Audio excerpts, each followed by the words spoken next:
So I've got to cut that out at the beginning. I know.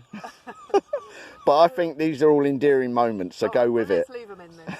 So, so what I've done, I've just built this cane frame. Together we've been putting these beds down.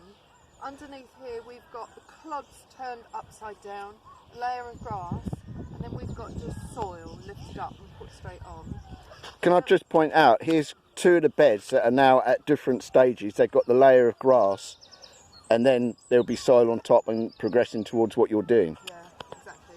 So, so now I've put the cane frame up. Now really we should have filmed putting the cane frame up because for me it's easy, but I know for a lot of people they would struggle to know what to do. So if I just give a walk round, I'll show you what the frame actually consists of.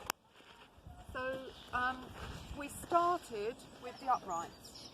So we just get the poles in the ground upright. Don't worry about anything else. And then you've got 8 canes just standing up to the sky.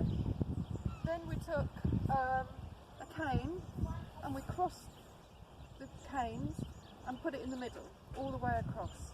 And that keeps the structure. Then we've tied each of the joints to keep it steady. It's quite strong, this one's a bit wobbly, but it doesn't matter. And then I've put a crossbar just to make sure that if the wind blows it's not vulnerable, so it's not gonna keel over one way or another. So that's the cane frame. And then if you want to come in a bit, what we're going to do here is where these have been sat just really suffering for a lot of weeks, and they've got to go in the ground. So what I'm going to do Silly question, what are they? Okay, these are beans. These actually are purple runner beans, and they're going up the runner frame, and I've just got to tease them apart like this because they've wrapped themselves around each other. Now I've got to get them out of the pot. Do you want to get a bit closer?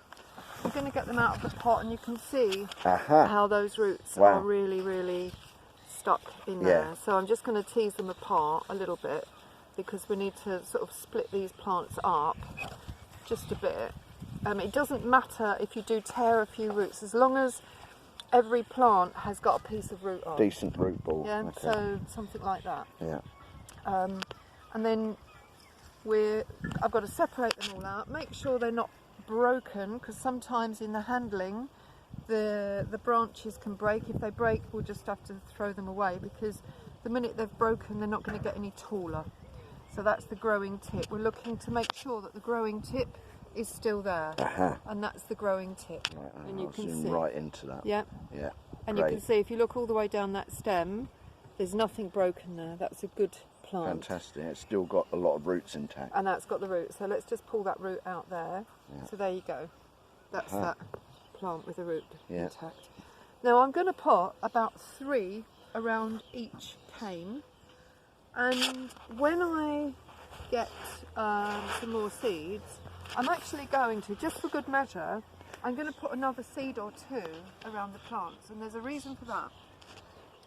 These will fruit very quickly, but the extra seeds I put in will germinate later, and they will produce another flush up the same. Right, staggered yield, staggered crop. Staggered yield. So you don't need to keep putting more canes up. You can, yeah, because it does get a bit busy. At the end of the season, this will be massively, big. So it does get a bit busy, but you can guarantee you're going to have beans all the way through the summer. So that's how we plant up a runner bean, put in a cane, put in a raised bed, all in one lesson. Fantastic. We'll break it up. Next time we do another one, we'll break it up. Okay. More. Great. All right. Cheers.